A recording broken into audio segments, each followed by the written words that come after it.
pemirsa, di segmen ini kami akan ajak Anda untuk melihat pertanyaan-pertanyaan dari pemirsa yang sudah diajukan dan ingin ditanyakan ke Dr. Faradila Keiko. Dokter, di belakang kita sudah ada 4 pertanyaan.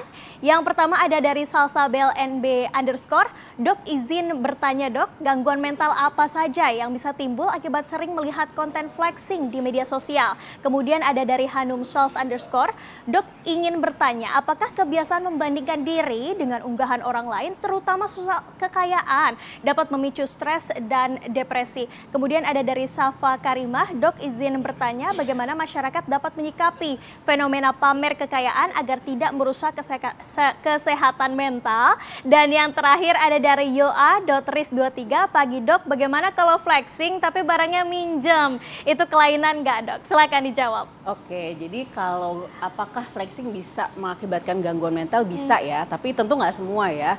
Kan kita semua kan mengkonsumsi sosial media dan nggak semua dari kita mengalami gangguan mental.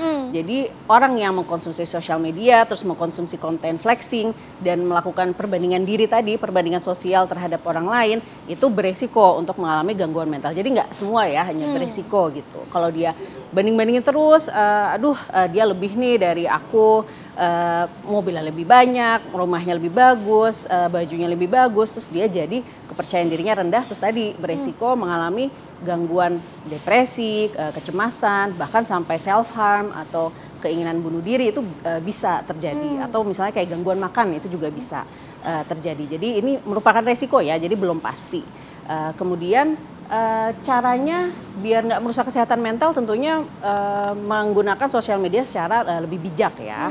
Dan kalau flexing tapi barangnya minjem, waduh, itu sih itu kita harus lihat dulu ya ke orangnya ya, kelainan atau enggak tuh kita harus menilai orang ini secara utuh, kenapa dia melakukan itu, apakah dia mengalami gejala-gejala mental lainnya gitu. Jadi nggak bisa kita nilai, kita lihat orang nih, wah dia kelainan nih, itu memang tidak bisa. Jadi harus dinilai secara utuh.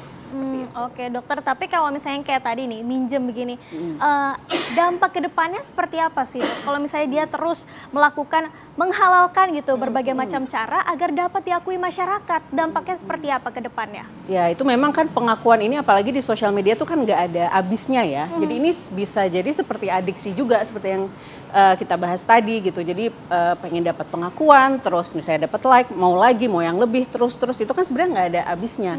Kalau membandingkan diri dengan orang lain itu juga nggak ada habisnya gitu. Kita mau sampai kapan, dan itu tentunya resiko untuk merusak kesehatan mental semakin besar. Kalau orang yang udah terlanjur kecanduan harus gimana dok? Tentunya kita mesti lihat dulu orangnya ya, kenapa kecanduannya. Sebenarnya kita harus tahu kenapanya dulu.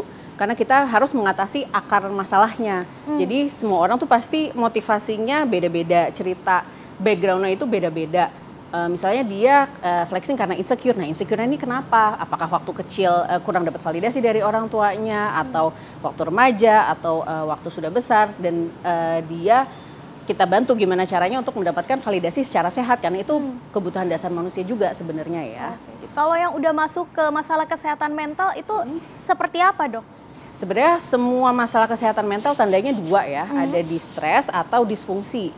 Kalau di stres itu adalah stres kan normal ya, tapi ini stresnya berlebihan dan mengganggu dirinya. Jadi dia terganggu misalnya dengan rasa cemas, terganggu dengan rasa sedih yang terus menerus, jadi dia sudah terganggu dengan kondisi mentalnya. Yang kedua adalah disfungsi, jadi fungsinya terganggu. Misalnya kalau dia kerjaannya terganggu, kalau sekolahnya terganggu, kalau ibu rumah tangga, kerja rumah tangganya jadi terbengkalai gitu, itu terganggu juga. Jadi 2 hal itu ya, kalau ada distres atau disfungsi, itu tandanya perlu mencari bantuan profesional. Oke, dokter mungkin bisa nih memberikan tips kepada pemirsa Hidup Sehat TV One di rumah agar tidak melakukan perbuatan flexing yang berlebihan begitu, seperti apa? Oke, jadi ini tipsnya mungkin untuk dua-duanya ya, untuk yang melakukan flexing dan yang mengkonsumsi konten flexing. Yang pertama adalah gunakan sosial media secara bijak.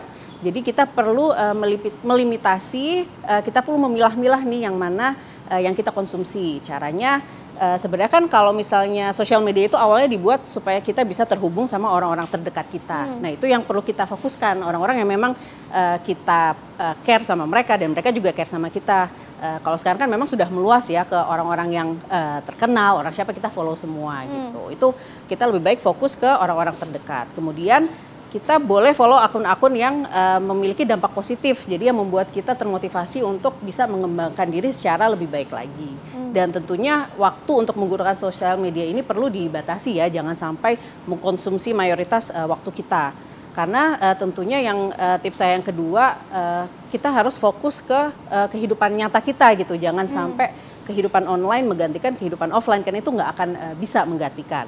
Kita fokus ke menjaga kualitas hubungan kita sama orang-orang terdekat kita fokus untuk melakukan hobi atau aktivitas yang positif. Jadi kita nggak terlalu terpengaruh tuh sama flexing yang ada di sosial media. Gitu. Oke, tapi dokter idealnya untuk menggunakan sosial media itu berapa lama?